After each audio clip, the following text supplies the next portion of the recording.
You know, with this being our very first episode of Prodigy Bowlers Tour originating from the Kansas City area, I'm sure there are going to be a whole lot of people in the KC area who are watching it for the first time.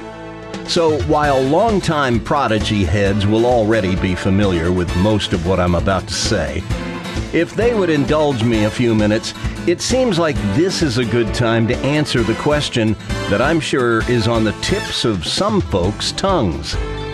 What is Prodigy Bowlers Tour, and how did it come to be? Prodigy Bowlers Tour is a made-for-YouTube TV series that showcases youth bowlers in competition. The show was originally conceived in the fall of 2016 to promote the youth leagues that I ran as a volunteer at a bowling center in suburban Atlanta. It was nothing more than an effort to grow the center's youth program in the best way I knew how. But over the course of the first few months of doing the show each week, Prodigy took on a life of its own, as bowling enthusiasts young and old from across the country and around the world discovered the show. My background is, I grew up here in the Kansas City area and bowled in youth leagues from the time I was old enough to roll a ball down the lane until I got good enough at it that I was thought to be something of a prodigy myself. Some of the locals may recall a place called King Louis Ranch Mart Lanes. I was in the first youth league there. In my 20s, I became a member of the PBA and bowled in the minimum required number of PBA tournaments to maintain my PBA card, which I still carry around with me to this day, and had just enough success in PBA regional and national tournaments that I came away feeling like maybe I could have won if I'd made it my full-time job. But I already had a career, so bowling for a living was never going to be for me. Since I was old enough to drive, I've worked as a broadcast media professional. Most of the first 30 years of my career was spent in Top 40 radio, programming some of the biggest radio stations in major markets like Dallas and Houston, and playing the hits on the radio. The Metroplex hottest FM. KEGL, Fort Worth, Dallas, The Eagle. All hot, all hits. 97.1 In 1997, after 25 years in Texas, I moved to Atlanta to become the lead play-by-play voice for PGA Tour Radio. He's got the putter out on the fringe on the very back of the green, 66 feet, and Tiger just touches it to get it started. It catches the slope, left of the hole. It should come back a little bit to the right as it gathers speed. Look at this, it may go in. He's hold it. When we entered this new millennium, I got interested in doing video production and even began doing some video work for hire to augment the income I was getting, and still get to this day, as a voice actor, saying silly things for radio stations like the best mix of the 80s, 90s, and now, or the News Watch never stops. And then in the 2010s, after years away from bowling to pursue golf and other interests, and following open heart surgery, I decided that getting back out on the golf course when it's 95 degrees outside might not be the best thing for me anymore. So I returned to the sport I loved from the beginning, which thankfully is played in the air-conditioned comfort of the indoors. And then I started coaching. I'm currently a USBC Silver-trained coach. By the time Prodigy Bowlers Tour was launched in 2016, it was a merging of all these various skill sets I had developed over the course of my lifetime: bowling, broadcasting, play-by-play, and video production. And today, there is nothing I would rather do than to grow Prodigy Bowlers Tour and my Brownswick Bowling channel into one of the most popular YouTube destinations that showcases youth sports. To my knowledge, Prodigy Bowlers Tour is the only ongoing regular series that is devoted exclusively to youth bowling. Over 125 episodes of Prodigy Bowlers Tour have been posted to YouTube, and I spend upwards of 35 to 40 hours editing each and every one. I try to make Prodigy Bowlers Tour look, sound, and feel as much like a network telecast of professional bowling as I can, given that the production budget is essentially zero. The show is usually shot with just one camera, and the stars of the show are not professional bowlers, but kids. But as Prodigy Bowlers Tour viewers have learned these past 6 years, just because our star bowlers are youth bowlers doesn't mean the competition isn't fierce and the drama isn't every bit as heart-stopping as anything you'd ever see on a pro bowling telecast. There it is! 300! He must mark and get any kind of reasonable count.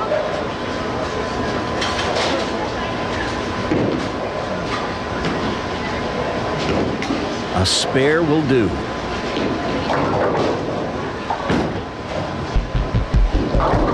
Oh no! The 2-8-10. During the first 6 years of Prodigy's existence, from the fall of 2016 until 2022, almost all of our shows have featured faux tournaments, as I used to bill them unofficial, informal, and impromptu after-league challenge matches.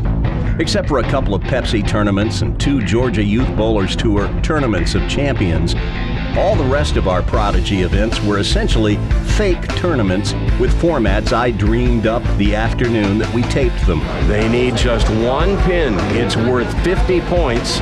And remember, in the 10th frame, they only get one ball.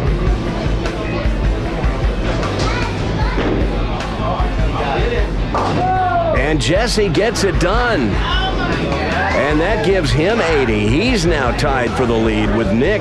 The only prize the kids were bowling for was the right to sign the coveted trophy pin, which we would then give away at the end of the season in our own Prodigy Tournament of Champions in what I billed as the mother of all stepladders. G'day, my name is Jason Belmonte, and this message goes to all the bowlers competing today in the finale, the major championship, all fighting for the coveted trophy pin on the Prodigy Bowlers Tour. I want to wish you all the very best. I hope you guys have a lot of fun. I hope you guys enjoy the experience, and if you're anything like me, I've had a little experience in major championships, and if you're similar to me, you're probably going to be a little nervous today, and that's okay. It's a really good feeling. Embrace it, enjoy it, and give the best performance you possibly can. That's my advice. Good luck, and I'm looking forward to watching the show on the internet as soon as you guys are done. Peace. In those 6 years, hundreds of kids appeared on Prodigy Bowlers Tour. Some even traveled across the country just to be on the show. Many of these Prodigy kids would go on to enjoy high finishes in the USBC's USA Bowling Tournament and Junior Gold, and a handful made it on to the national network TV telecasts of the finals. One of our Prodigy kids even became a 2-time back-to-back Junior Gold champion, and I have no doubt when her day comes to turn pro, the ladies on the Pro Tour are going to have to move over. Countless Prodigy kids are currently bowling for some of the top collegiate bowling programs in the country, and it's only a matter of time until their presence is known on the PBA Tour. Wow. We even had a couple of kids get signed to scholarship deals after the college coach saw them on Prodigy Bowlers Tour. I do this show because I love bowling. I love youth bowling in particular, and because I think doing this show puts some good out into the world. I don't know of another way I can have a more positive influence on kids than to be a responsible coach and to cultivate a love for this awesome sport through these kids and their adoring fans who watch Prodigy Bowlers Tour. It may sound like just a silly slogan, but I mean every word of it. Prodigy Bowlers Tour's mission is to celebrate junior bowling and elevate junior bowlers. With my move back home to the town where my story began all those years ago, I am thrilled to introduce Prodigy Land to a whole new cast of bowling characters right here in America's heartland. I'm Coach Randy, and this is my hometown. Kansas City, home of the Super Bowl IV and Super Bowl 54 champion Kansas City Chiefs. Home of the 1985 and 2015 World Series champion Kansas City Royals. You know, these two stadiums weren't even here when I moved away right after high school in 1970. We've also got a local Major League Soccer team known as Sporting Kansas City. Kansas City is the home of the Negro Leagues Baseball Museum, celebrating greats like Satchel Paige, Buck O'Neil, and Jackie Robinson, and was once home of the Negro League's Kansas City Monarchs. Kansas City is the home of the American Jazz Museum at 18th and Vine, where jazz took root in Kansas City. The museum showcases such jazz icons as Charlie Parker, Duke Ellington, and Count Basie, all of whom developed their jazz chops right here in KC. Kansas City is the home of the nation's first shopping center built for the automobile. Today, the Country Club Plaza is home to some of the city's finest upscale shopping destinations. And during the winter holidays each year, the Plaza Christmas lights illuminate the area and set the festive tone for the whole Kansas City metro. Kansas City is the home of the National World War I Museum and Memorial, sometimes called the Liberty Memorial. My mother took me up to the observation deck at the top of that tower when I was a little boy and hoisted me up so I could see over the wall. And I'll be honest with you, I haven't quite been right with heights ever since. Behind the Liberty Memorial is Kansas City's Union Station, once a thriving train station when that was the preferred mode of travel. Today, the trains still run on time at Union Station, but the place is so much more than that now, as fascinating and educational exhibits are displayed there, and the city considers Union Station to be an iconic symbol of inclusion, inspiration, and a gathering place for civic celebration. When the Royals and Chiefs won their most recent world championships, the parades ended at Union Station and the players spoke on a stage in front of the building. When the 2023 NFL Draft is held in Kansas City, it most likely will be held around Union Station. Kansas City is the home of the Nelson Atkins Museum of Art, known for its expansive collection of art from every continent and culture, and these larger-than-life shuttlecocks in the backyard. Kansas City has the Power and Light District downtown, one of the most thriving entertainment districts in the area, with nightclubs and shopping galore. Next time the Chiefs win the Super Bowl, I imagine it'll be this season, when the networks cut away to show excited Chiefs fans screaming and hollering in delirious celebration, they'll be gathered here in the Power and Light District. Kansas City is also known for its architecture. Check out the remarkable Kaufman Center for the Performing Arts, a breathtakingly beautiful campus of performance spaces where the Kansas City Symphony calls home, and artists like Frankie Valli and the Four Seasons, Boz Scaggs, and the legendary Glenn Miller Orchestra are all included on the 2022 calendar. Oh, and Kansas Cityans love to paint their buildings with beautiful murals. Nowhere is that more apparent than at the coolest library in America, the downtown branch of the Kansas City Public Library. Kansas City is the city of fountains, with beautiful dancing water displays like these sprinkled throughout the metro area. All this and so much more. And I haven't even mentioned the barbecue.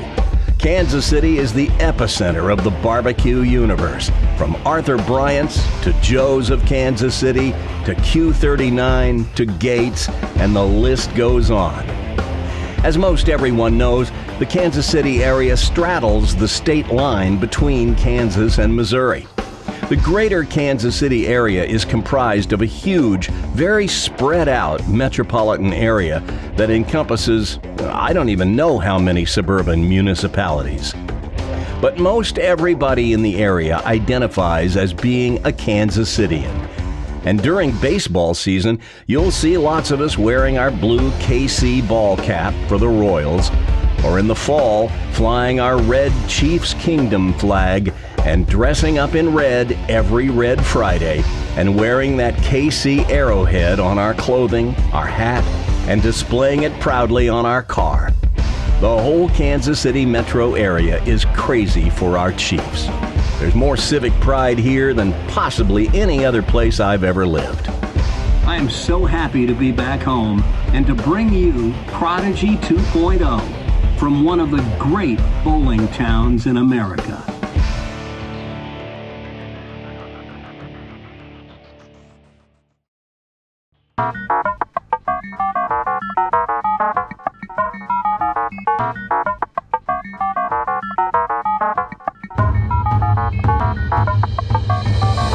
Celebrating junior bowling, elevating junior bowlers. Prodigy Bowlers Tour welcomes you to episode 128, the 2022 Kansas City Open Invitational from Olathe Lanes East in Olathe, Kansas. Today, the top 5 qualifiers in Division 1 will compete head-to-head in a stair-step format where a player will keep advancing as long as he keeps winning. In our opening match, bowling in the number 5 position is Caden Cook of St. Joseph, Missouri. He'll meet the number 4 qualifier, Colby Lovegren of Lenexa, Kansas. The winner of that opening match will face our number 3 qualifier, Braden Longenecker of Wichita, Kansas. That winner will advance to the semifinal match to face our number 2 qualifier, Mike Anderson II of Olathe, Kansas. And the winner of that match will bowl for the championship and $1,500 in Smart Scholarship money against our tournament leader, Davis Best of Overland Park, Kansas.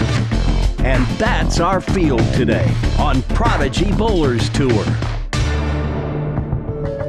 Well, the days of Prodigy Bowlers Tour being nothing more than a series of unofficial, informal, and impromptu after-league challenge matches may be dwindling. All the bowling centers in the Kansas City area are too busy on Saturday afternoons to give us a place to plant Prodigy every week. So we've partnered with the Kansas City Open and will bring you the championship round of one or more of their divisions every month. Today, to finish off the season, we're bringing you the action from Division 1. While the folks here in Kansas City are familiar with the Kansas City Open, or KCO for short, most of the Prodigy audience is seeing it for the first time. I visited recently with the man who knows more about the Kansas City Open than anyone to find out all I could about the tournament. I had a daughter that started to bowl in it. I just started coaching at one of the centers. I love competitions for the youth bowlers because it causes you to focus on what you're doing more so than playing in leagues and playing for fun.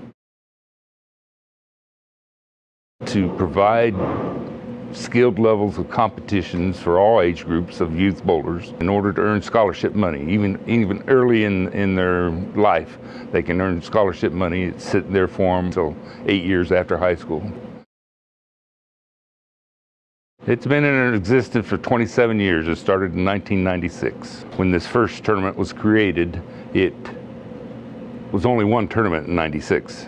And everybody enjoyed it.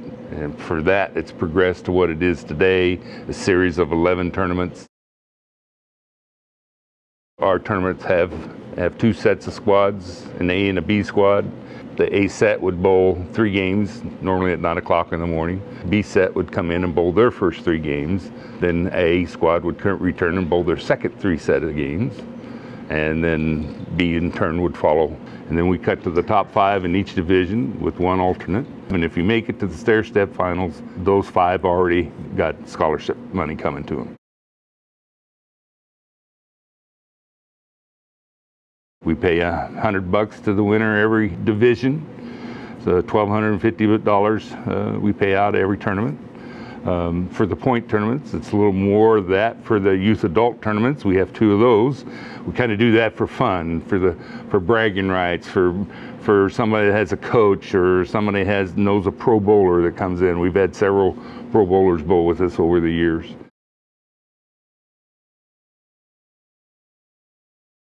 Then at the end of the season, our 11th tournament is our invitational only. You have to bowl a minimum of 5 tournaments in order to make the invitational. And at that tournament, since we don't use all the funds every month for the prize fund for the scholarships, we roll all that into the kitty along with any extra fees that we have collected. Everything that we don't use goes into this tournament, and we pay out higher returns, and we pay out more bowlers. I'm hoping to get $1,500 for first place for all 5 divisions. Wow. And it doesn't matter what age you are, it goes by divisions, and every division gets the same payout because everybody pays in the same amount.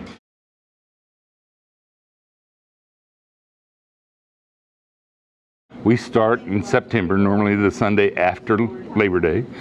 That's the second Sunday. Most all of our tournaments are the first Sunday of the month. Probably the one that you know the most right now, he's a young gentleman now going to Wichita State University this fall, Spencer Robarge.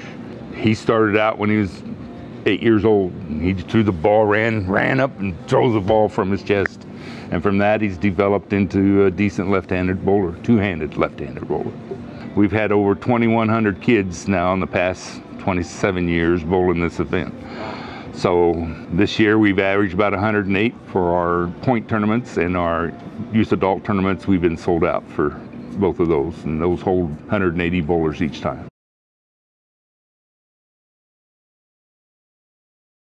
Division 1, which is our scratch division, and it's anything from an average of 200 or higher. Division 2 starts at 180 and goes to 199. Each division is individually handicapped at this point. So divisions 2, 3, 4, and 5 are 90% from the top of the divisions. The last 2 seasons we've offered another scholarship. Bring a friend that's never bowled the KCO before, receive a scholarship at the end of the season. And not only do they just receive it one time, each time their friend bowls, they continue to earn scholarship money. So I've got kids this year's getting $1,200 just because he brought kids in to bowl. And they continue to bowl, so he continued to earn scholarship. All of us are volunteers, and I just enjoy watching the kids, enjoy helping them. I've got a kid that just graduated college this year, and she started out when she was 6 years old. And she had this yellow Tweety Bird bowling ball, it's all plastic, and she would just whip her arm. I just taught her to say, follow all the way through, reach for the sky. And she came up and thanked me at the party the other night for helping her out because she went through college on a bowling scholarship. So. And you're still coaching now? And I'm still coaching now. Here at this center.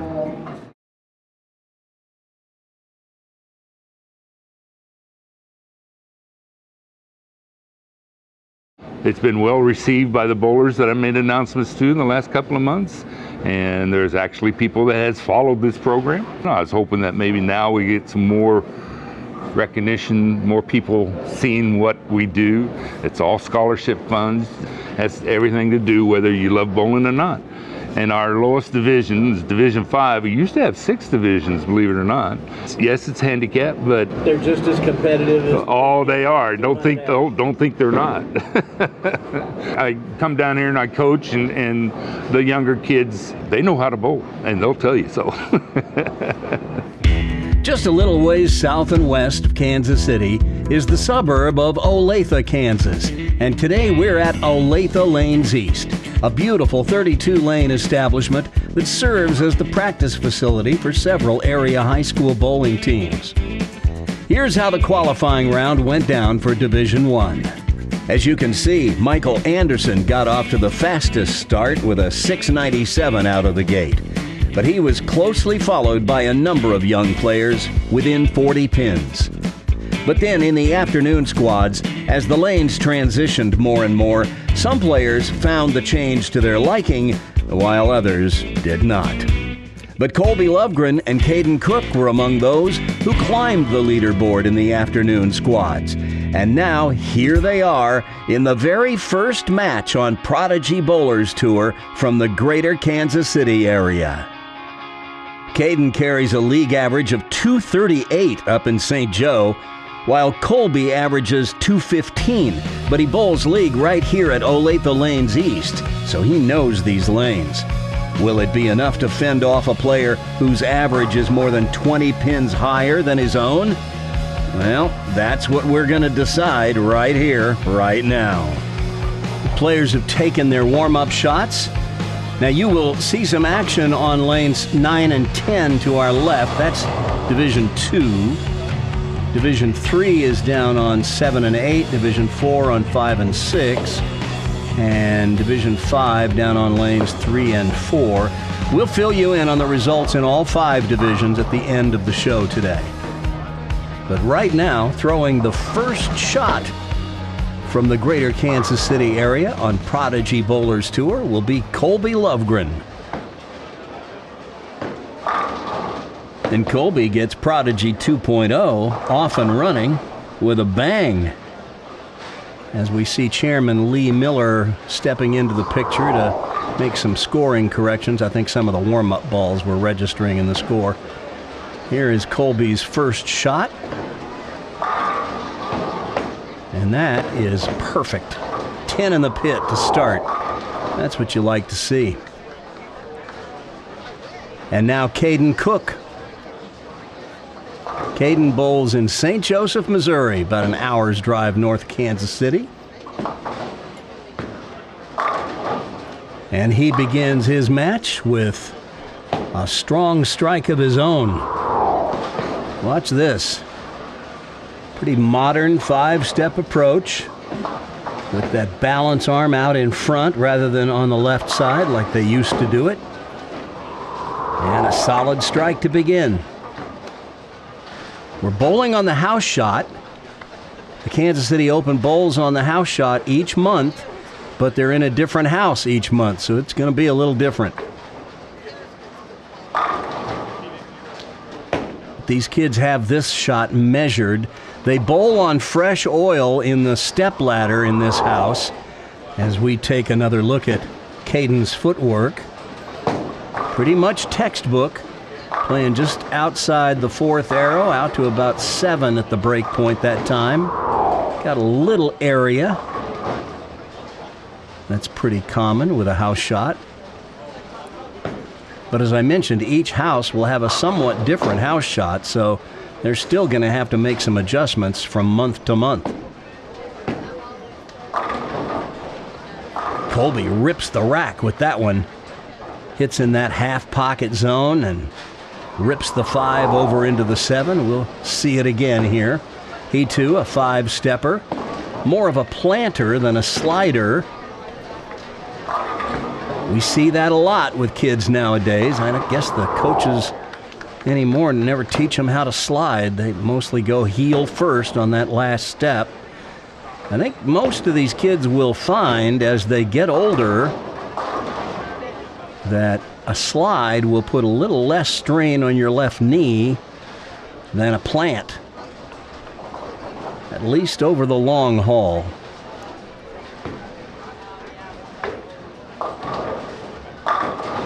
Well, he kind of spun out on that one. Looked like a pretty good shot. I mean, it's a ringing 10, put it right in the pocket, but watch his final step as he spins out, and you see his foot is pointed to the right instead of toward the pins. And when that happens, you get your weight a little off kilter, and just fractionally it'll affect your ball's launch angle. And just the slightest little change can mean all the difference when it gets down to those pins. But an easy spare for Colby Lovegren. A double and a spare to start, but now Caden Cook, after that opening double, has an opportunity to move out in front.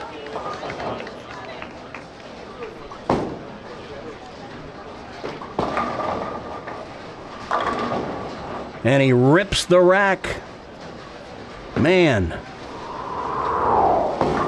Watch the 5-pin. It's going to motor over into the 7 and 8.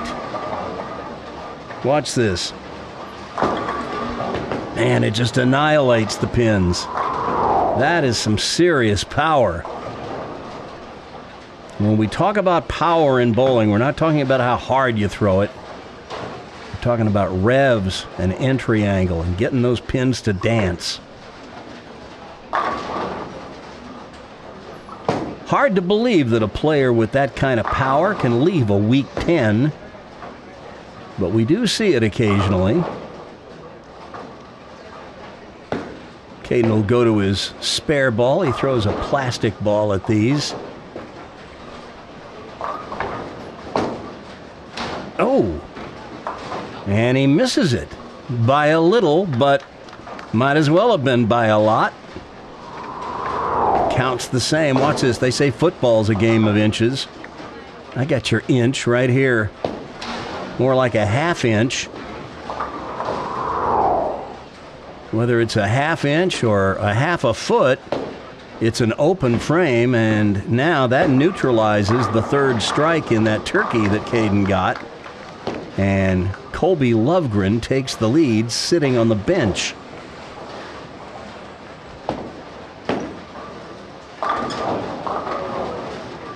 Well, Colby knows he got away with one that time. He pulled that one in the oil, and it's set.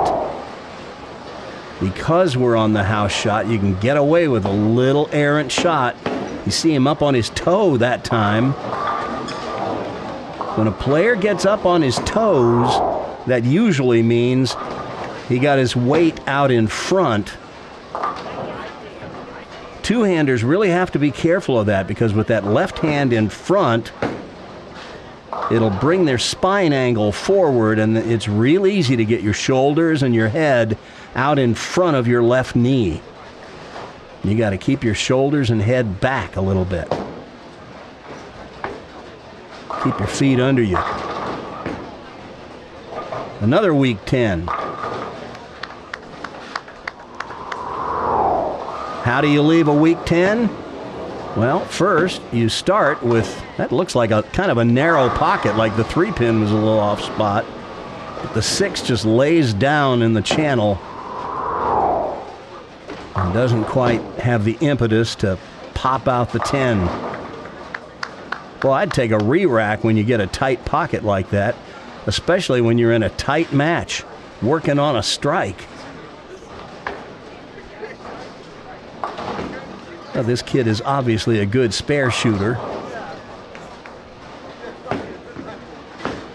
Makes short work of both 10 pins that he left.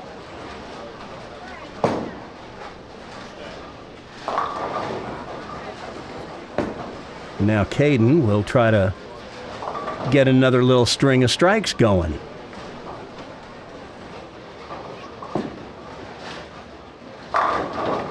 Boom! That's how you start a string of strikes right there. We'll have to take another look at that one. See the balance arm out in front. Right shoulder is open a bit. That's the modern swing right there. As long as you square up those shoulders in time for the release, you'll be in good shape. Opening up the shoulders like that makes it easier to generate a little more momentum with the ball without more effort. Well, that one doesn't quite make the corner. And we see our first cluster left today. The bucket, the 2, 4, 5, 8. More ways to miss this than I could ever begin to list. So let's not think about missing it. Just put the ball on the 2 and 5. Let the ball drive through and get the 8. The 2 will get the 4. Easy peasy. He makes it look easy. Both these kids got game. There's no doubt about that. This is the second KCO that I have attended. I went to the one last month in Blue Springs, Missouri at Lunar Bowl. And I've come away really impressed. These kids up here in Kansas City, they can really bowl. And all the ones I watched were obviously very well coached. This is a great bowling town. Up on his toe just a little bit again on that shot. But keeps it in play. Just a little high that time. 4-pin, easy spare. With a conversion, he'll maintain his 1-pin lead. Gotta like a close game.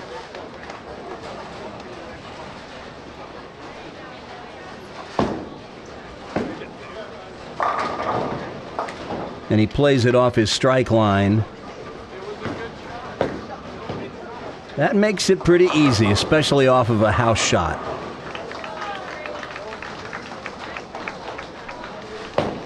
But just 1 pin separating these two as we get down to the last 4 frames of the match. If they would happen to tie, they bowl a 9th and 10th frame roll-off here at the KCO. And if that were to end in a tie, they would rinse and repeat.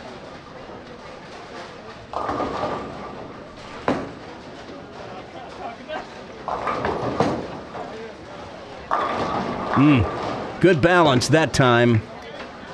And as a result, he brought all the heat. Watch this one.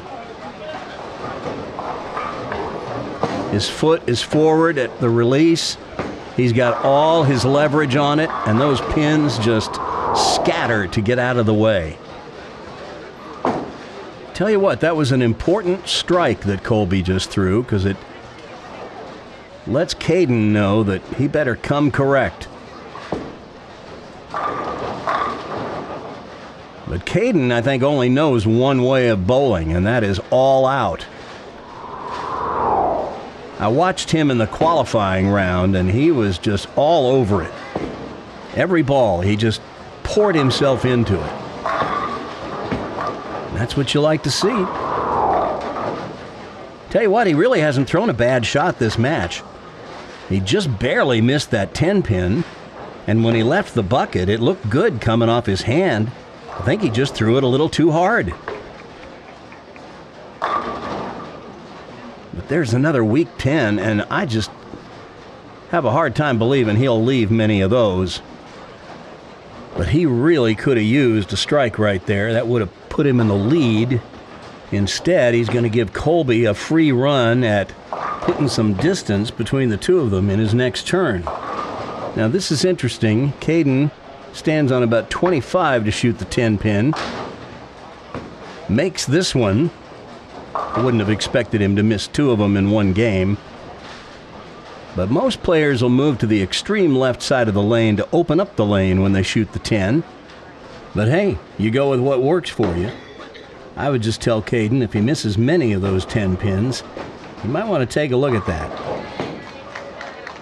But now Colby Lovegren, with a 1-pin lead and a strike working, can take command in this match late. If he can put a couple of strikes up on the board now.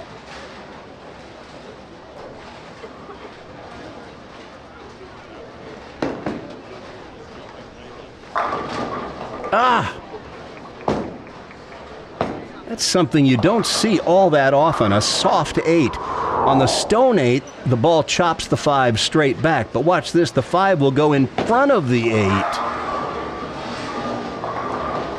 Too much deflection of the ball as it goes through the pins. But an easy spare. And with this conversion, we'll have a 1-pin match going into the 9th and 10th.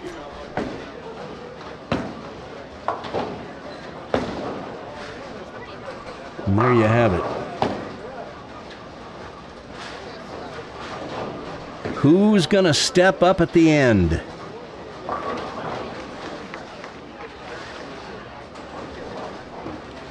Will it be the 238 average player, Caden Cook? Or the 215 average player, Colby Lovegren, who bowls league here at Olathe Lanes East?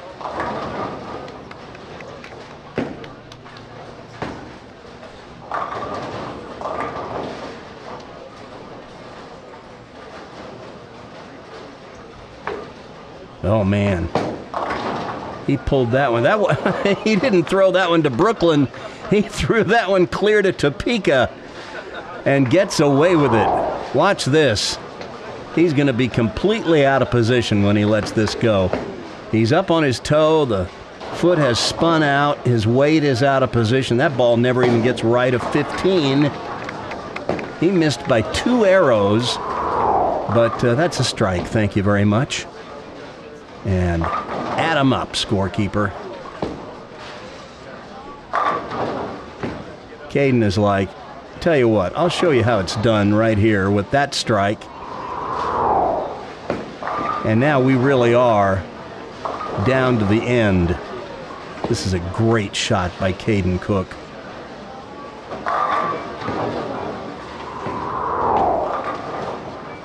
One pin match, 10th frame.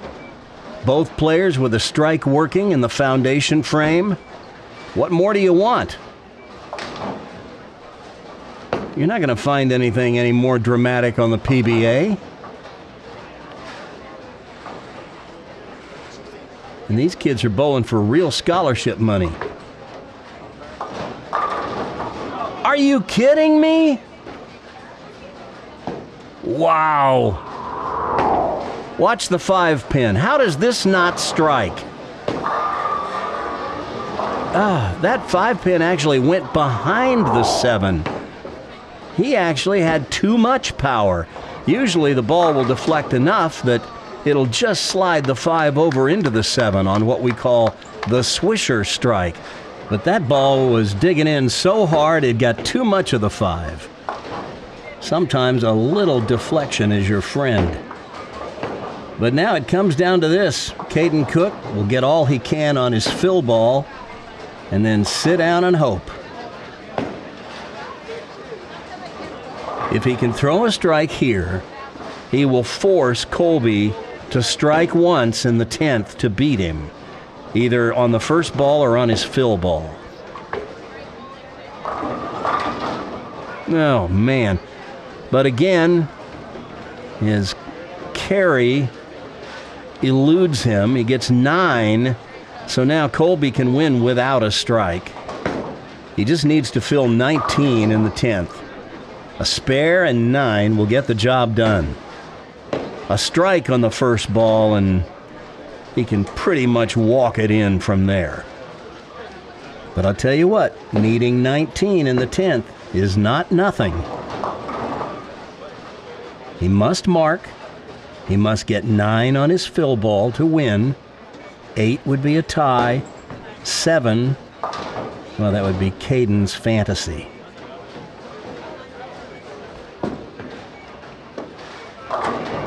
He chose to finish on the right lane, and that's why. Both players were having a little difficulty with the left lane in warm-ups, and that continued during this match a little bit. You saw Caden definitely had trouble on the left lane in that 10th frame, but that strike makes this final couple of shots almost academic. He needs 5 pins on this ball, and he will be advancing to match 2. I think he can handle it.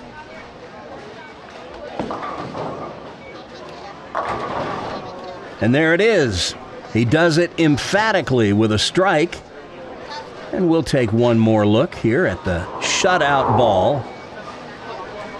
He gets a handful again, like he always seems to. Out to about 5 at the break point and rips them apart.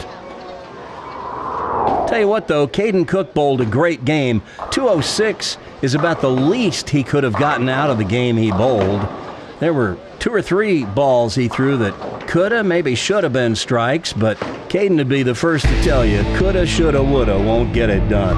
Hey, we're moving on to match 2, and so's Colby Lovegren. He'll face Braden Longenecker next.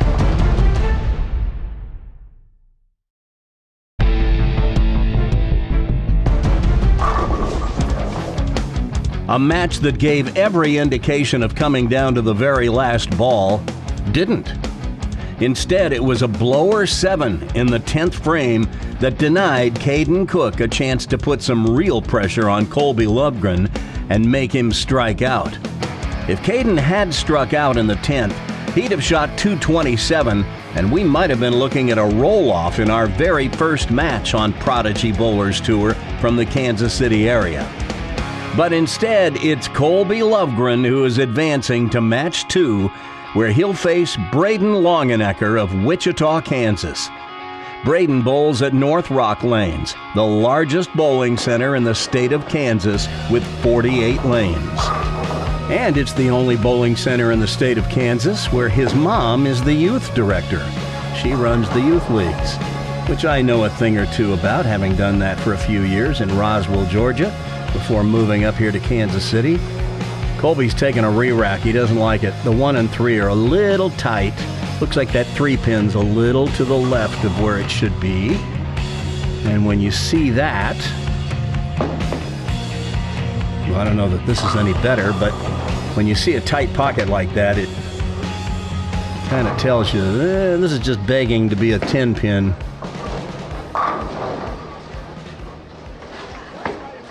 Oh, he pulled it.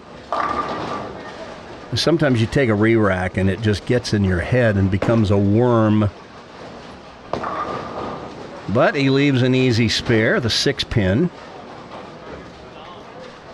But that was the first really errant shot he's thrown today.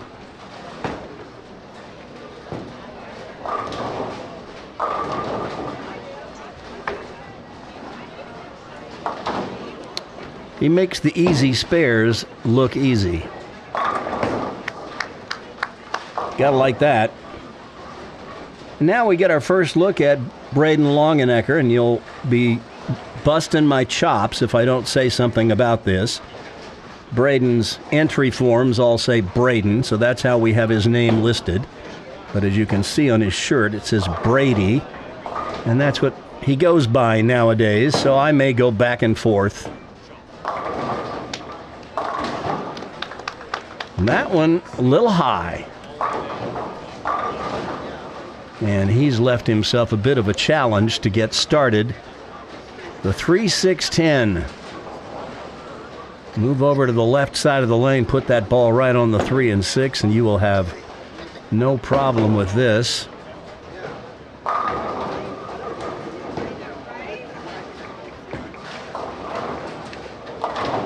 And he covers it. No muss, no fuss. The thing to watch with Brady's game is he really just gets the ball down on the lane and rolls it off his fingers.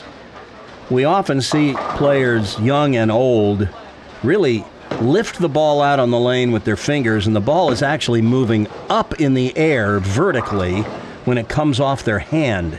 The modern game with the modern equipment, you want that ball coming in at a shallow angle to the floor, like a plane coming in for a landing.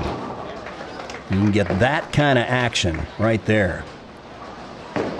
Brady does it well. Watch how he almost lays it down like Larry Laub used to on the floor and just roll it.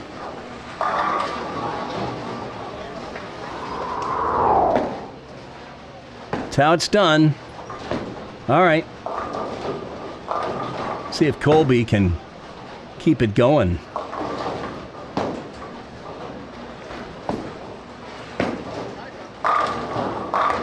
Another solid strike out of this young man. We've seen a few of those today.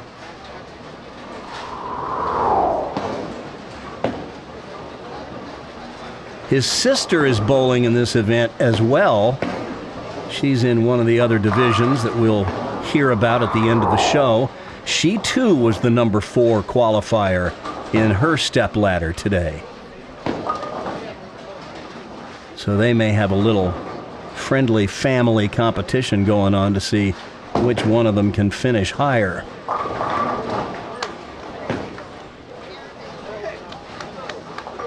He's looking at that rack again. And now he's asking Kansas City Open board member and tournament official Shelly Patterson if there's a rule limiting the number of re-racks you can take in a match. And in fact, there is no such rule. So he's just going to re-rack it. He doesn't like it. That 3-pin may be sitting just a little bit to the left of where he likes it. When you get a tight pocket like that, even when you hit in the pocket, the 3 on a normal strike needs to hit the 6 at an angle that it can then get the 10. But if it's not in the right spot, sometimes you'll leave a 10-pin. So he's trying to mitigate that. And he kind of hits it funny and ends up carrying a wall shot anyway. So sometimes it works to your benefit to re-rack, and other times you just go, just throw it. And then there are also times when the pins are off spot and you don't even notice it because you're standing 60 feet away from them and they're off spot, but they're off spot on the Z-axis where they're either closer to you or farther away, and you can't tell from the approach. There's another wall shot. So Brady and Colby both beginning with a spare and a double. We'll take another look at Brady's approach and see that shallow angle at which the ball finds the floor. Comes off his fingers about an inch above the floor, gets it out to the 4 board, and then it comes back and mixes them up. A lot of good players have come out of Wichita. We think of Wichita State, but the youth program there is strong too. And there's another strike by Brady. This one doesn't get as wide, so clearly there's some miss area out there on the house shot. Another planter. Plays at about 17 at the arrows. Out to about 8. He liked that one. Now Colby needs another strike to keep pace. Pulled it. Oh, it's set in the oil. And he gets a look on his face like, yeah, like the cat that ate the canary. I can see the feathers in his lips. Watch this. This one only gets out to about 11 at the break point. And it was high, but that 2-pin did its work coming off the wall and splitting the 4 and 7. And this match remains even.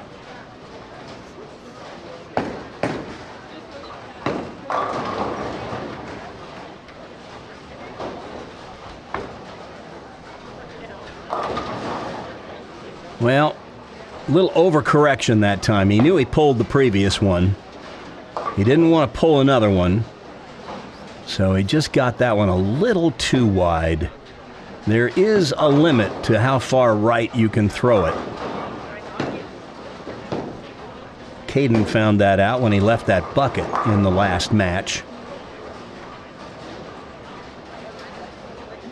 But Colby breaks it up and leaves just the 2. This should be pretty routine.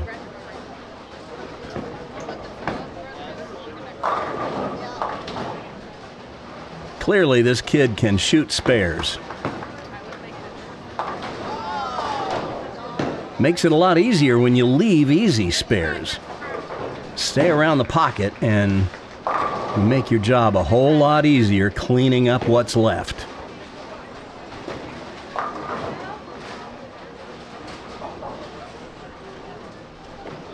Braden would like to just keep his string going.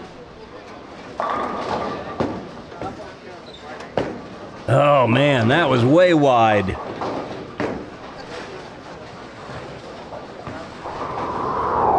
Watch how wide this one gets. If this was a golf shot, I'd say he hit that ball out where the elephants go to die. Look at that. Here's how you make the 1, 2, 8, 10. Put the ball on the left side of the head pin. send the head pin over into the 10. The ball will get the 2. The 2 will get the 8. But he hits the right side of the head pin, and that's not going to work. So an open frame. And as we have seen so far today, open frames are never good, but at this level of competition, and with scores being what they are, and with them bowling on a house shot, he's probably going to need to string a few to make up for that mistake. But it can be done.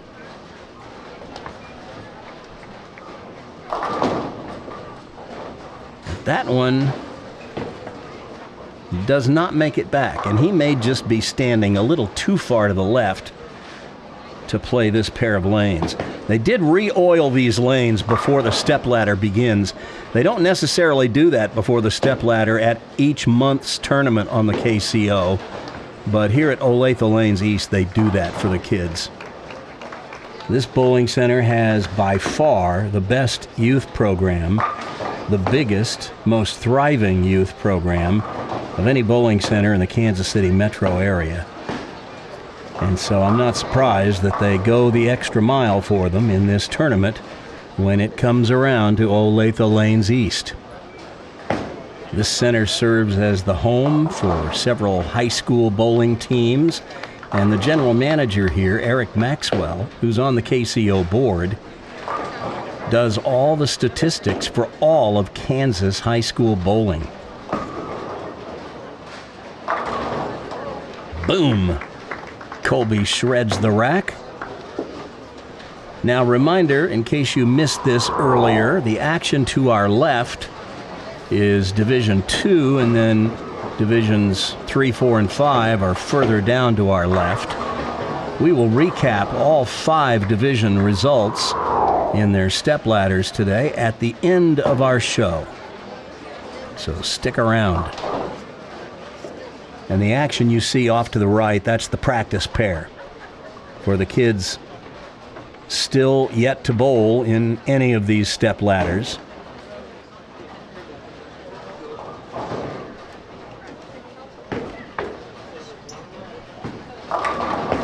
Oh! What a way to get the 10. Watch this. This is a wall shot. This isn't a messenger. This is a wall shot. That's the 4-pin that gets slapped over there to take out the 10. That's crazy. And that's his reaction. He loved it. That's a double, and now the lead is 25. Brady says, I'm not quite done yet. This kid has a pretty solid game. I really like the way he gets through the ball at the bottom.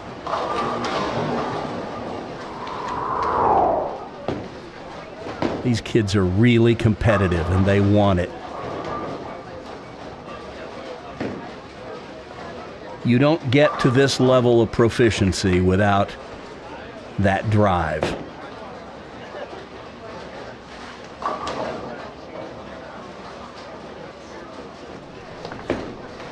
He does not love it. Now we know why. I think he was just a little out of time when he let that go. The old swing and the feet didn't arrive at quite the same time.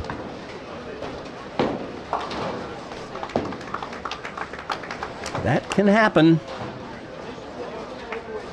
You just hate to see it happen in a critical situation like a big tournament where you're kind of down to the last few frames, trailing, and your opponent is putting X after X up on the board.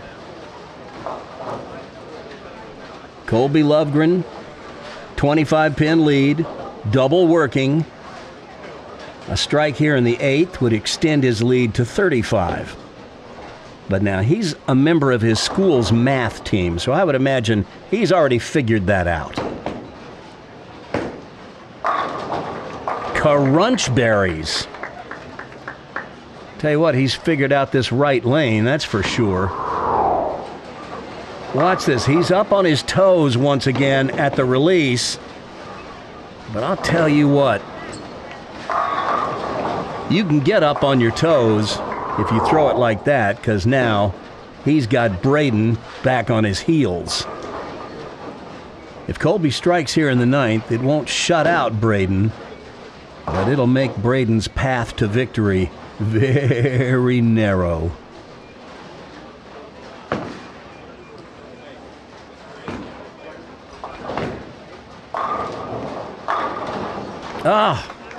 He's got all the shots working now. That was kind of a marginal shot if you want to know the truth. But that 6-pin, Love taps out the 10. Watch this. Watch the 6. That was an unusual way to topple out the 10. Oh, man. A swishing 7 to add insult to injury. You can see in Braden's body language that he knows this is not going his way. Ooh. Well, that would have made the 7-8 the hard way, the really hard way.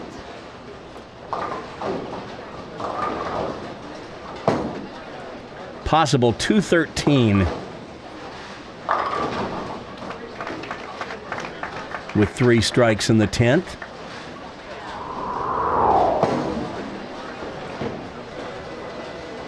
Colby's already got 209 if he doesn't even show up for the 10th.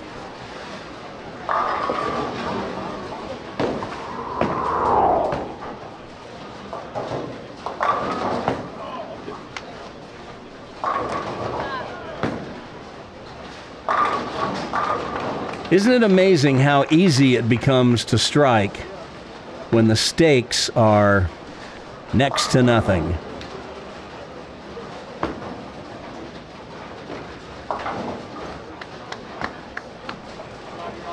It just comes off your hand easier, doesn't it? That's a 213. And he's just removing his equipment. He already knows what the outcome of this is going to be. Colby Lovegren just needs to keep the ball on the lane, stay behind the foul line, and he'll be moving on to match 3.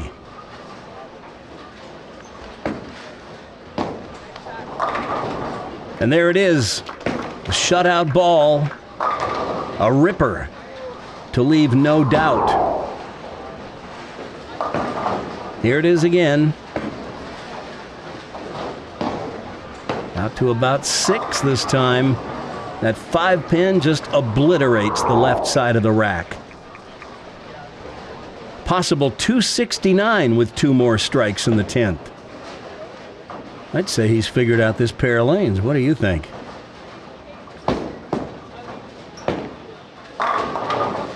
Well, he almost fouled that time. He's checking his shoe.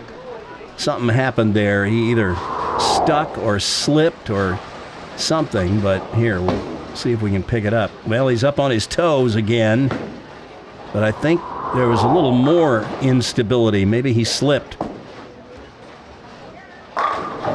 Well, if it's any consolation to Braden Longenecker, when your opponent shoots 269, he's going to win most of the time. Colby Lovegren moves on to face Michael Anderson II in our next match.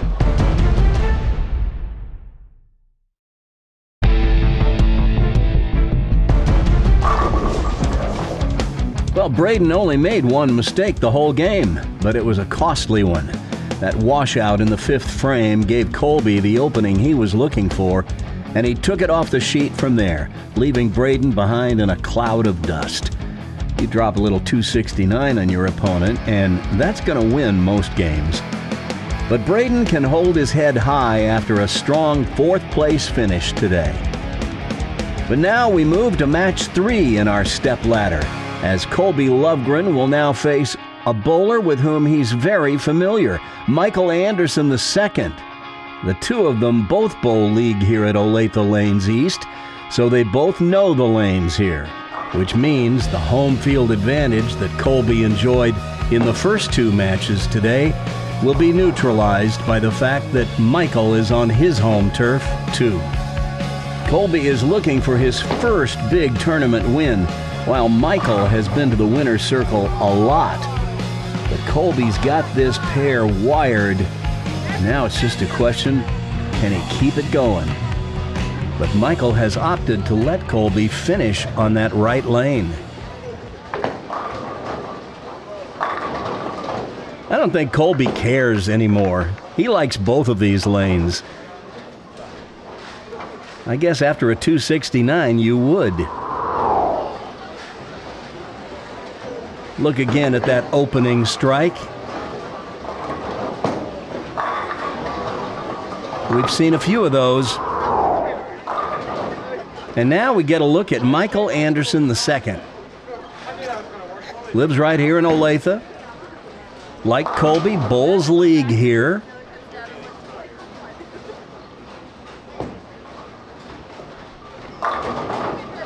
Leaves a 10. One of 3 one-handers in our field today. That stands in stark contrast to what I saw at Lunar Bowl in Blue Springs last month, when all 5 players in the top 5 were two-handers.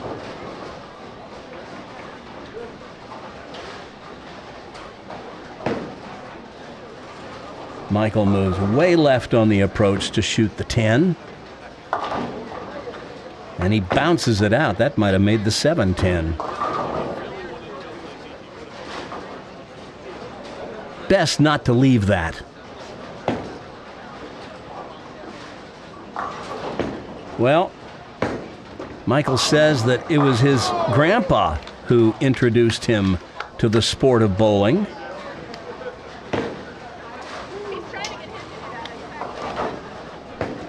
And I asked all these kids, what do you want to be when you grow up? He said he wants to be a coach. Anybody who wants to help kids, I'm all for it.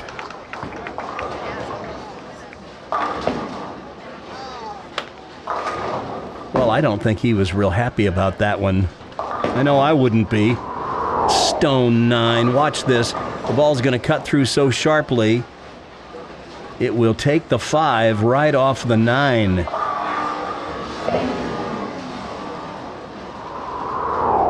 I hate it when that happens. But it's an easy conversion. But Michael goes strikeless in his first at-bat. So that gives Colby Lovegren, who's coming off a 269 game and has a strike in the first frame, a chance to put a double up and get off to a quick lead here in match 3.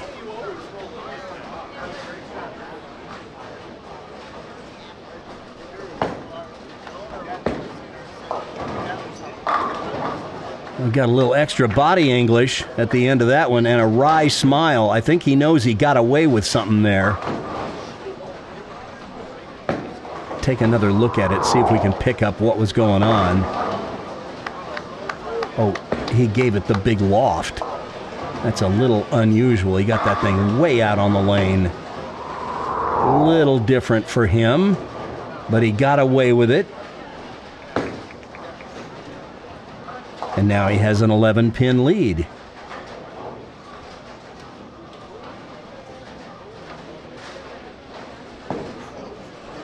He'd love to get another one here.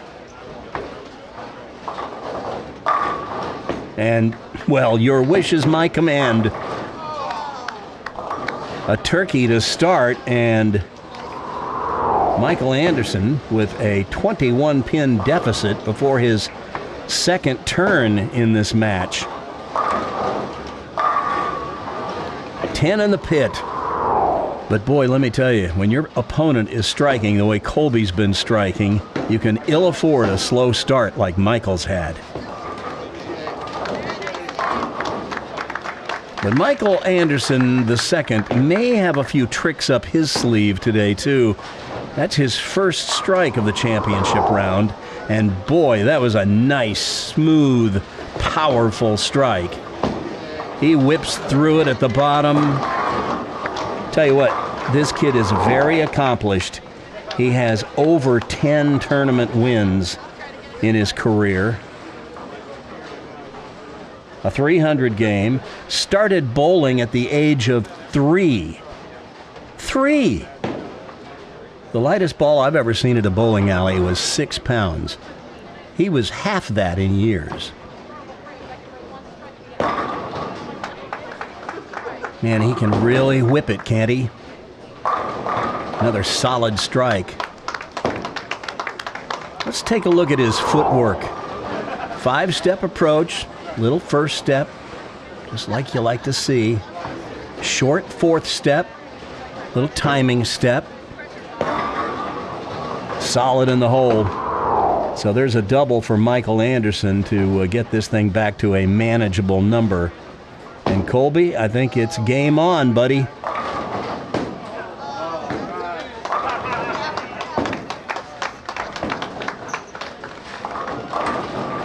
Oh.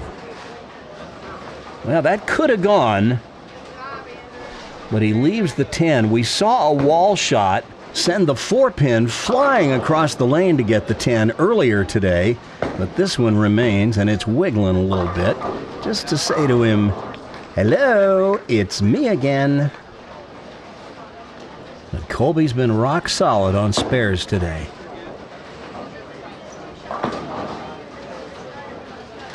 Oh! Well, I shouldn't have opened my mouth. And I wish I had $1 for every time somebody has told me that. So an open frame. Not what he had in mind. But there's still more than half the match left to go. He has shown every indication of having this pair figured out, so just get back up on the horse and start riding again.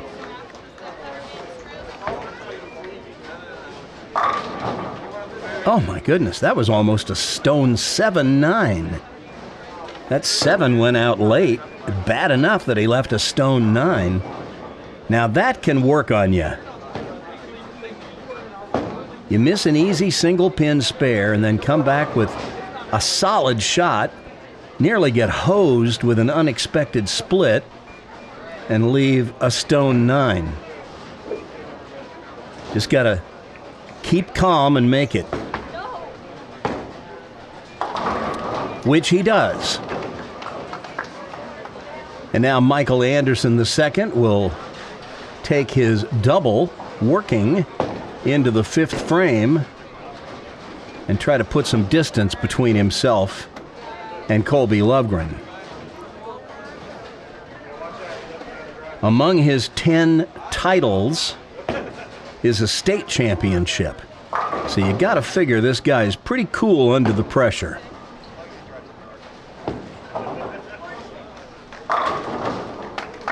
Well, he was pointing to the left like he thought it might be going high. But it looked good to me. See if we can pick out anything that doesn't look right. Came off his hand clean. I think he was just urging it to hook. Which it did. Now he can extend his lead to 21 with another strike here in the 6th.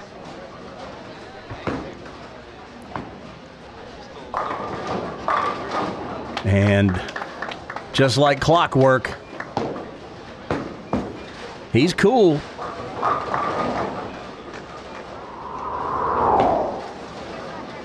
See his footwork one more time.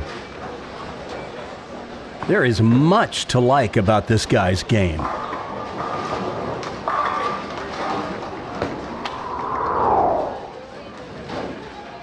Colby, who's still looking for his first junior bowling title, Boy, this would be a nice one to grab today. He's going to need to throw a few more of those to get back in this match, but he's proven himself more than capable today.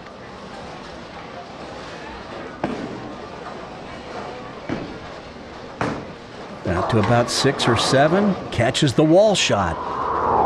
As any longtime Prodigy head will tell you, if they've been watching this show for any period of time at all, they know I loves me some light shakers. And this would be a good time for another one right here. Cut into that lead.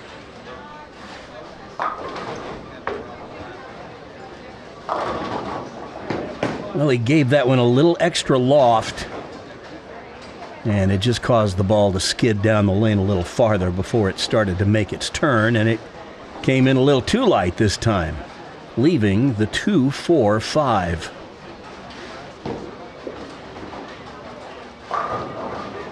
Put the ball right on the 2 and 5. Although you can make it on either side. Look out. Chops it. Trouble. And now Michael's lead extends to 34 pins. And he's still got a double working.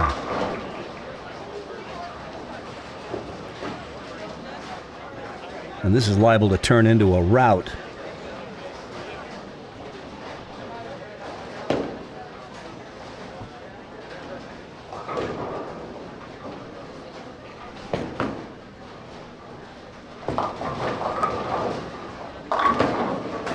He gets the trip 4.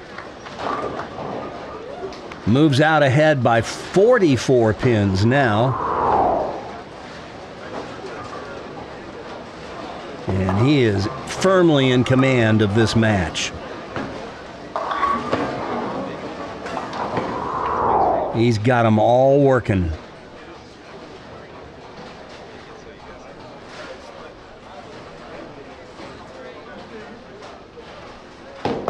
Colby can still shoot 225.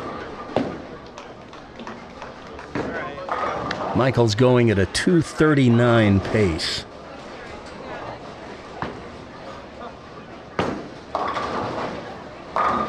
But that one hooks high, and he leaves himself a choppable cluster. The 3-6-10.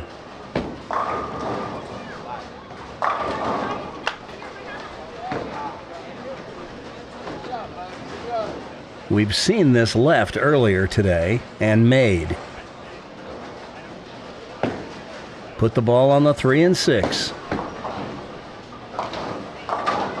Just like that. He just looks unhurried and, well, when you're leading by 41 pins in the 8th frame, you can look unhurried, or you can look any way you want at that point, I guess. All right, Colby, it's time to go to the whip. But instead, it goes high, and now he really has backed himself into a corner. With a spare here and strikes in the 9th, 10th, 11th, and 12th, Colby Lovegren can finish with 215. Michael Anderson would need to open in the 9th and 10th for Colby to beat him. Well, he gets the spare. You never know. I've seen stranger things happen in bowling, but it's not something I would predict.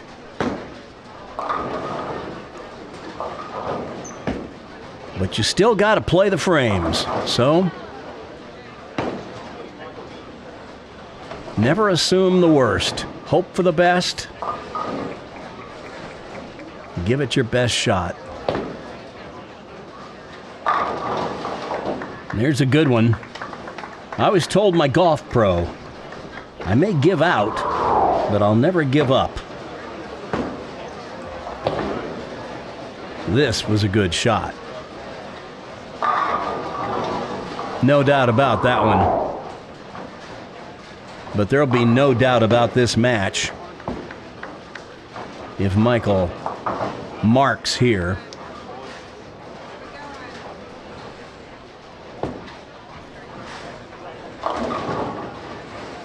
Well,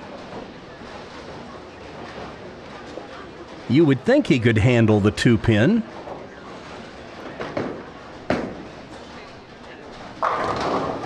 Like I said, he would need to open in both the 9th and the 10th for Colby to have a chance.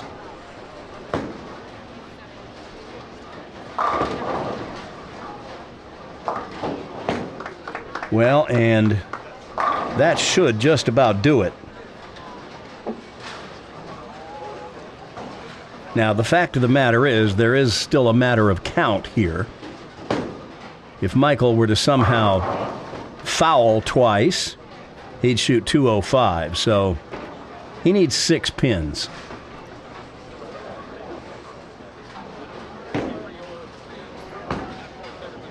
If I were a betting man, I would bet that he'll get it on this ball.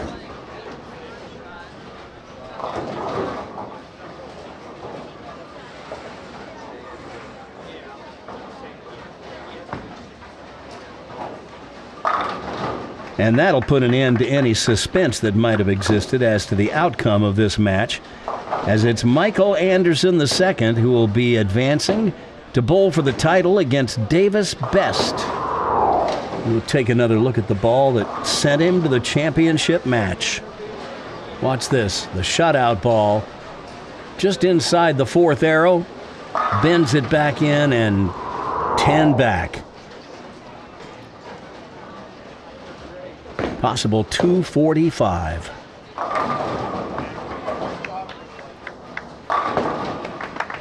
They all start to look the same after a while, don't they?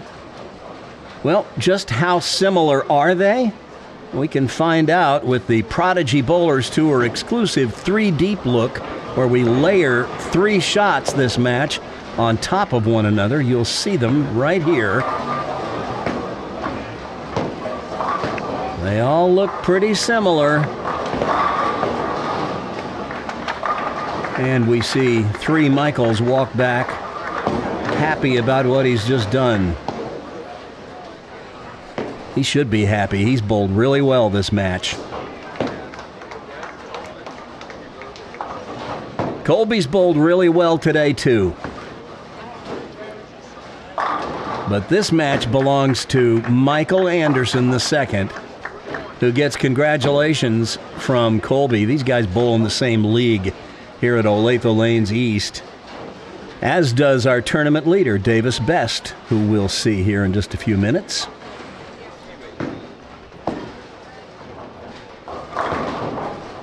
Yikes. Well, if you're going to leave one of those, now would be the time to do it, where it doesn't really matter. 4 of our 5 finalists today live in Kansas, so they're able to bowl varsity high school bowling for their schools. Now, in Missouri, bowling is just a club activity, so I'm not sure if Caden Cook gets to participate or not. But we're on to the championship match here. It's going to be Michael Anderson and Davis Best to see who's best today. Next.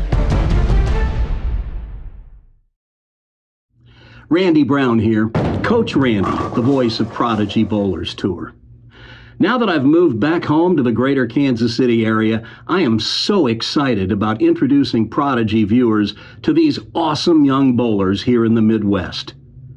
But when I learned that the bowling centers here in Kansas City were too busy with open play to give us a place to stage our weekly Prodigy Bowlers Tour events after Youth League each Saturday, I was delighted and frankly relieved to discover that the Kansas City Open would be interested in having Prodigy Bowlers Tour cover their tournaments each month. It meant that Prodigy could continue up here in Kansas City. But the Kansas City Open has 5 divisions, and I only have 1 camera. So, for the time being, I've offered to cover their Division I finals each month. But what the KCO would like for me to do, and what I would like to do as well, is to film 2 divisions each month and stagger the release of the 2 episodes of Prodigy across the month, rotating between the other divisions on that second monthly episode to give kids in every KCO division a chance to be on Prodigy Bowlers Tour. The problem is, of course, I only have the 1 camcorder, and 5 years ago, in the fall of 2017, it was you, the show's loyal viewers, who purchased that camera and the platform we stand it on to get that high perspective from above the heads of the players.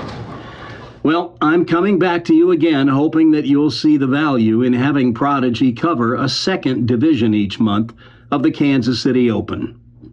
For starters, doing so would ensure a 2nd episode of Prodigy Bowlers Tour each month during the bowling season. And of course, it'll mean you'll get to see all these kids in all 5 divisions compete for scholarship money. I'd like to get the same camera we bought in 2017, but unfortunately Sony no longer makes the FDR AX100. The camera they now sell that has replaced it in their line is the Sony FDR AX700, so that's the camera I want to get for the show. We'll also need another extended life battery, a camera bag, and a 2nd platform upon which to stand the camera and a 2nd tripod. Fortunately, the batteries are still available. Camera bags aren't too hard to find. The tripod I want is another inexpensive one from Me Photo, similar to the compact one I carry around now. IntelliStage makes the platform that we stand the camera on, and unfortunately, the cost of the one I bought has gone way up in the past 5 years. Welcome to 2022, right? To see a complete detailed list of all the equipment we need to shoot a 2nd division at the KCO each month and to contribute to our GoFundMe campaign, please go to www.gofundme.com/Prodigy Bowlers Tour Camera 2 campaign. That's the number 2. I put a lot of work into producing each episode of Prodigy Bowlers Tour, and 2 episodes a month of the show feels about right to me. Plus, we've got a couple of other irons in the fire to try to bring you even more surprises throughout the bowling season. I think Prodigy Bowlers Tour is an endeavor worth doing. The show has helped get a couple of kids discovered by college recruiters, and I can't even count the number of Prodigy kids who have reported to me all the times they've been away at scholarship tournaments out of state and had fans of the show come up to them and ask for their autographs. That's about as cool gets. So won't you help me get a 2nd episode of Prodigy out each month and enable us to cover not 1 but 2 divisions of the Kansas City Open each month? Every penny collected in this GoFundMe will go right back into the show. I don't keep any of it. The only money I make from doing Prodigy Bowlers Tour comes from YouTube for the ads you see and any sponsorship deals I can set up. I do this out of pure love for the sport of bowling and because I still remember the very first youth bowling coaches way back when I was in youth league. So to contribute to our GoFundMe, point your web browser to www.gofundme.com/Prodigy Bowlers Tour Camera 2 campaign. That's the number 2. GoFundMe.com/Prodigy Bowlers Tour Camera 2 campaign. You'll have my undying gratitude as you'll be helping us to celebrate junior bowling and elevate even more junior bowlers. Thanks.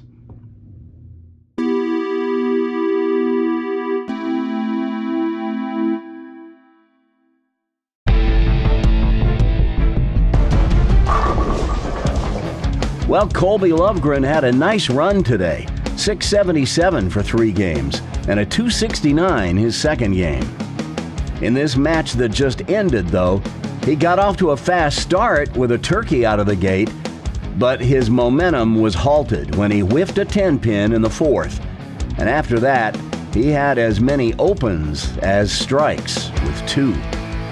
Meanwhile, Michael Anderson, who started slow, then got lined up and just peppered the pocket the rest of the way, en route to a 245, just punched his ticket to the championship match, where he'll face Davis Best. Both of these two young athletes have tasted victory in tournament bowling, and both are regulars here at Olathe Lanes East. So they both know the lanes, and they both know how to win. This should be interesting. Michael Anderson turns 18 in August, and actually his birthday is just late enough that he'll have one more year in youth bowling. Davis Best turns 17 in December. So a slight age disparity here, Davis being the younger of the two.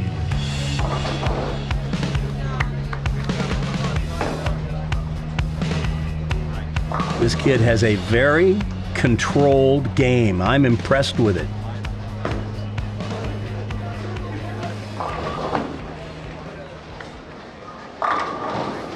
He was a little off balance at the line on that one. But watch his arm swing. It never gets higher than about hip high. Never gets higher than his belt. And that would have knocked over tree trunks. I have a feeling Michael Anderson is going to have his hands full this match.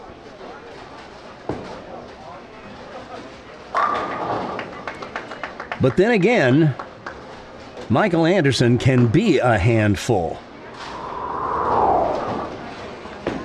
And I think that's what he has in mind for this match. I have never seen him out of balance at the line, have you?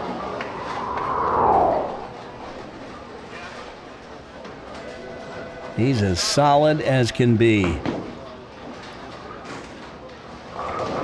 Lists as his favorite bowler, Chris Barnes. Pretty good one.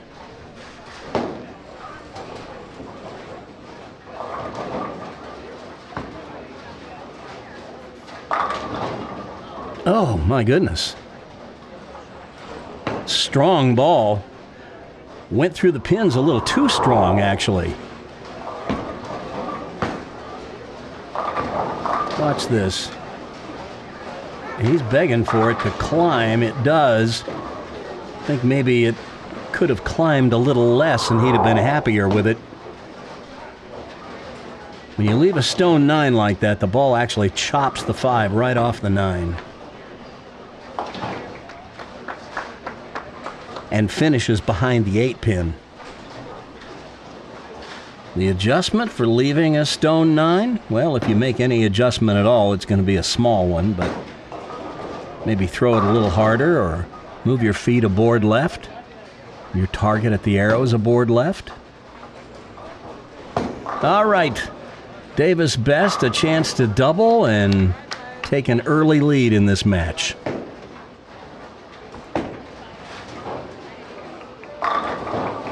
Tell you who this kid really kind of reminds me of is a bowler we had on Prodigy a couple of times in Georgia.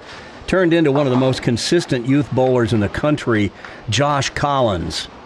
Both two-handers. Josh is a lefty, but neither one of them get that backswing higher than about belt high. Look at that. And look how close it is to his body.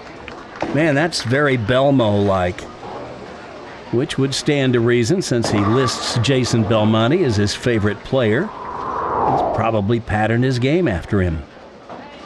He doesn't get as low to the line as Josh Collins did, but good player. Well, a little unlucky with that one. That could have gone, but, well, we're going to find out if he can shoot spares. I suspect the answer is yes. You don't average 218 if you can't shoot spares. He takes care of the 10 pin.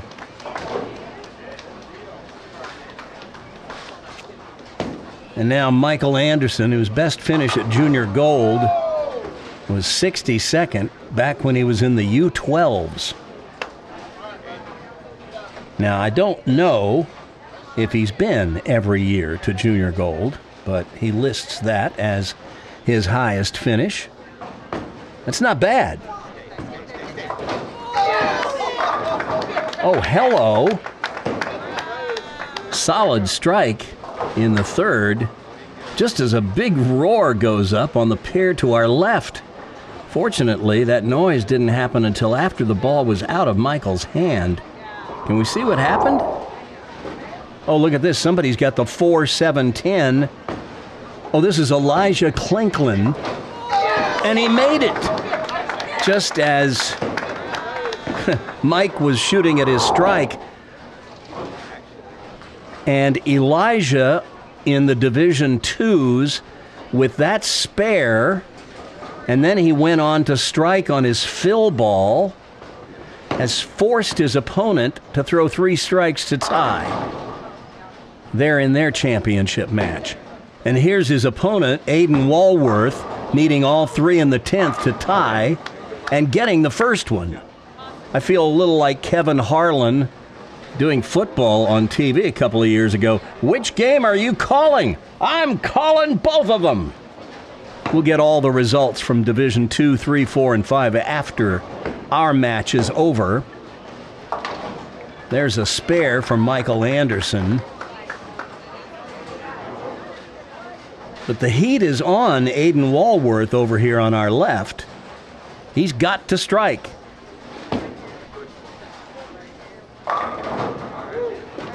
That's his second one in the 10th. He needs one more to force a roll-off for the title.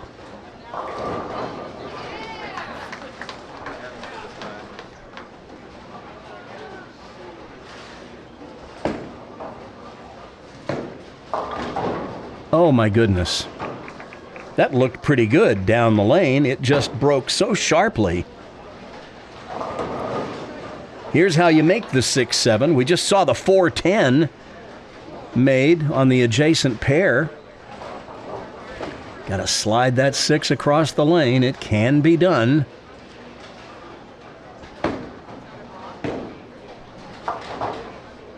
Well, he got just a little too much of the 6. And now on the adjacent pair to our left, Aiden balked a moment ago. And now he's going for that third strike in the 10th. And he gets it to force the roll-off. And I guess we're going to find out about that after our match is over. But what a thrilling ending over there in Division 2. Oh, look out. Davis Best a little wild with that toss in the 5th. The thing almost got out to about the 3 board, and it's not going to come back from out there. He leaves the 1-2-8.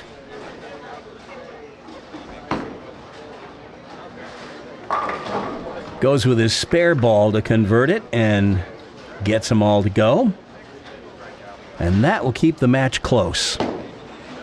And now we're starting to see little transition happening on this pair of lanes where the players who thought they were lined up are starting to find the going a little rougher than it was earlier.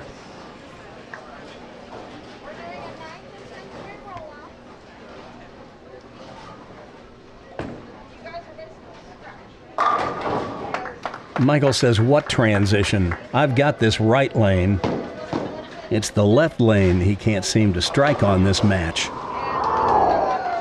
The bad news is he's going to have to finish on the left lane. Perfect balance again. I'm really impressed with this kid.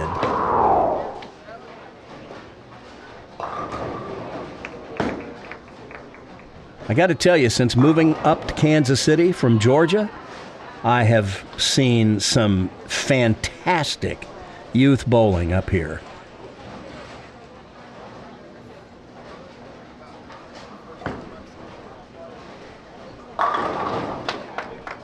Well, he's just like a machine, isn't he? All right, Davis Best. You're going to have to Show us your best.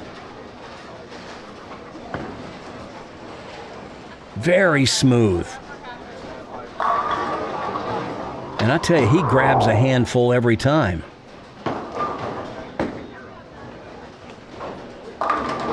Oh, that one came in a little high. I thought he'd pulled it, but it set in the oil and it stayed right where it needed to be to trip the 4.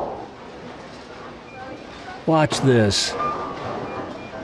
Little left of where he meant to throw it. It only gets out to about 10.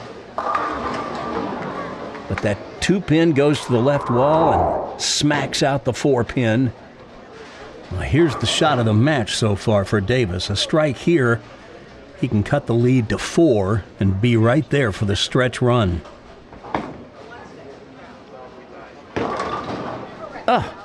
What a time for the ball to quit. And now he's got the 2, 4, 5, 8. Not the first time we've seen the bucket today. But he handles it easily. And now Michael Anderson gets up in the 7th with a 14-pin lead. And for the first time in the match, he's got a double working. So this is where you dig deep, call on everything you've learned in the sport of bowling, and you just say to yourself, self, give me my best stuff. And I'm telling you, I think he just willed those 10 pins down. That was not the best shot he's thrown all match, but man, those pins were running to get out of the way. Watch this again. Not high flush, not really a swisher. Kind of in that half pocket. Could easily have been a weak 10. But no, those pins didn't dare stand. And now Michael with a chance to put a strike on the board in the 8th frame, and he can just run away and hide.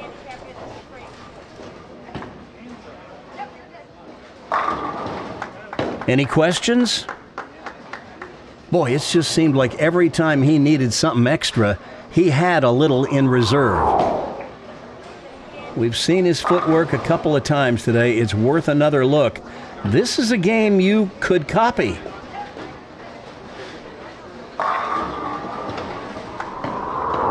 Although it might be easier said than done.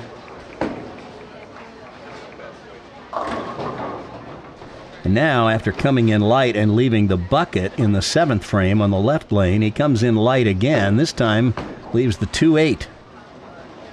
Don't forget about that sleeper back there.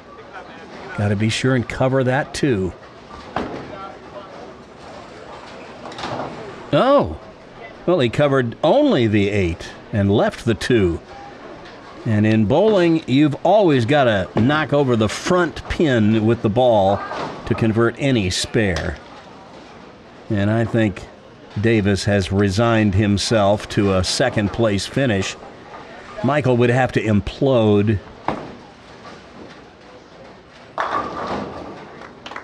But Davis doesn't give up. I admire that. These two have bowled together in these tournaments. They both bowl in the league here on Saturdays at Olathe Lanes East. I'm sure they've met in high school bowling and tournament bowling. So they're familiar with one another's games. Davis knows what Michael's capable of, and Michael's certainly aware of Davis's ability too. Oh! Well now, the plot thickens. If you were going to try to make this, I'd say go for the 2. This is the way I have made this several times. But in the situation Michael's in, take the count, take your medicine and go on. Get your 8 out. You might get lucky, but get the count. He's got a 42-pin lead. This is no time to get fancy. All right, I know it hurts to take your medicine like that, but that was a smart play. Now the lead is just 28. And as I mentioned earlier, Davis can still shoot 203, which would mean Michael Anderson will need to fill 13 pins in the 10th to shut him out. So he needs a mark.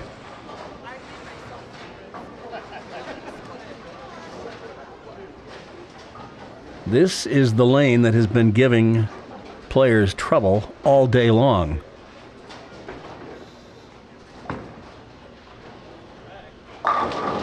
But no trouble there. It wasn't the shutout ball, but Michael Anderson only needs 3 more pins, and he's got 2 tries to get them.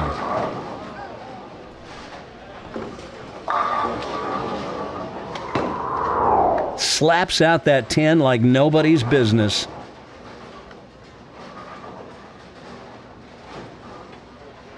And if you need 3, you just go for the 1-3.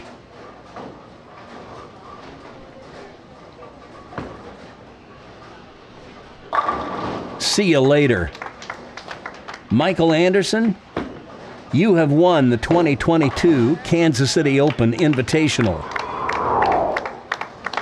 And here's the shutout ball that sealed the deal.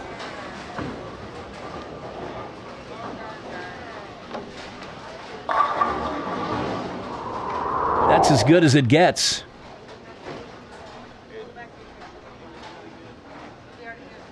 Fill it up for 221.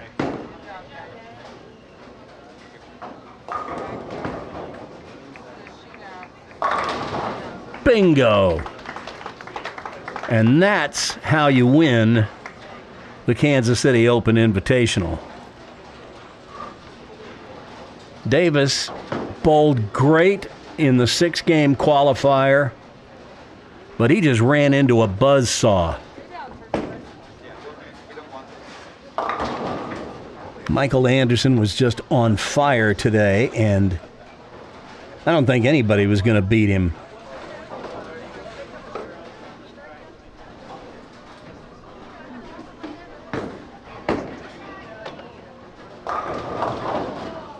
A strike on the fill ball, and Davis will finish with 183. A respectable showing. Not what he wanted, but he's won before, and he will have other chances again in the future, I'm sure. Well, I want to thank everybody for making this day possible on Prodigy Bowlers Tour. But it's time for you to meet our winner, Michael Anderson II. We'll sit down with him right after this.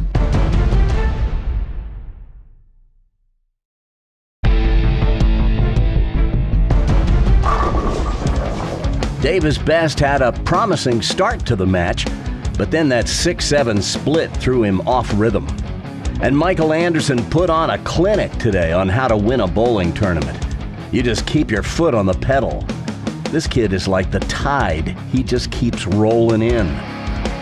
I'd call this a successful first outing for Prodigy Bowlers Tour from the greater Kansas City area. I'm sure Michael Anderson thinks so. And now it's time you get to meet him. It's our first winner on Prodigy Bowlers Tour now that we've moved to Kansas City. Mike Anderson, who came from the 2 seed, if I'm not mistaken. 2 seed, yeah. So congratulations. Thank you very much. So how many of these have you won? I think this is 4 or 5.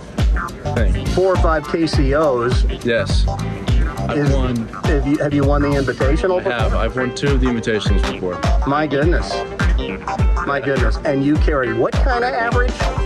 225. Here at Olathe Lanes East. Mm-hmm. So you had a little home field advantage today. I heard a lot of people rooting for you. I had some people out there. Mom's right behind me.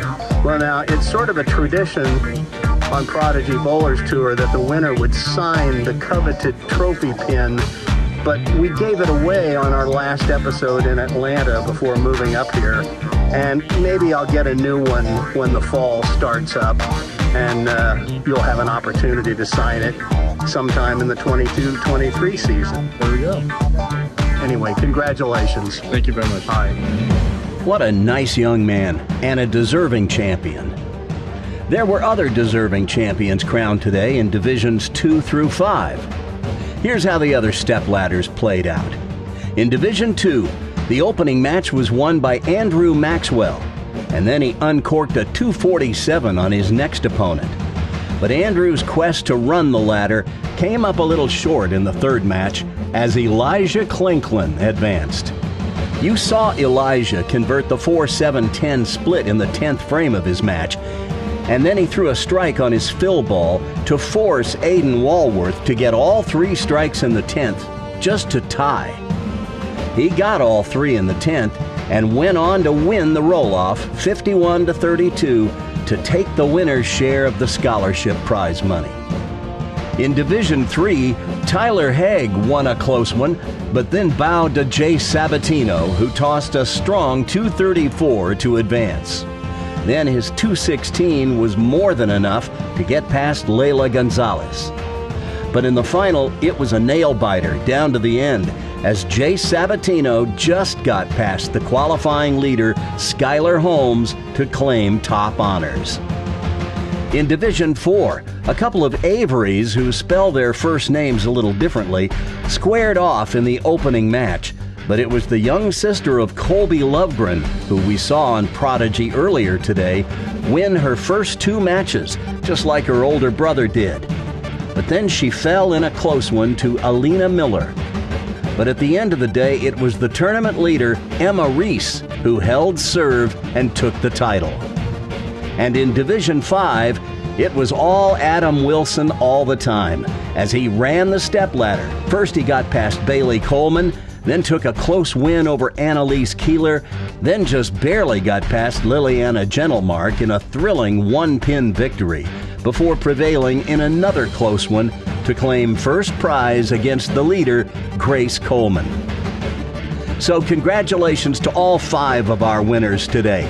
Adam Wilson in Division 5, Emma Reese in Division 4, Jace Sabatino in Division 3, Aiden Walworth in Division 2, and of course, our Division 1 champion today, Michael Anderson II.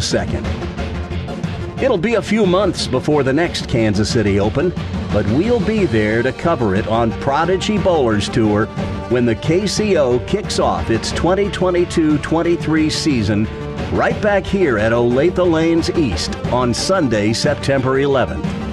Then the tournament will move around to different bowling centers each month the rest of the season until we meet here again next year in June for the 2023 KCO Invitational. The complete schedule for the 22-23 season will be posted on the Kansas City Open's website soon.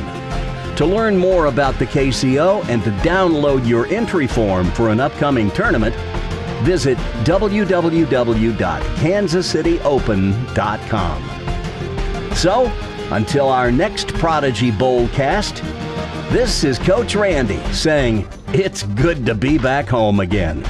And so long from Olathe Lanes East in Olathe, Kansas. Now, go get your bowl on.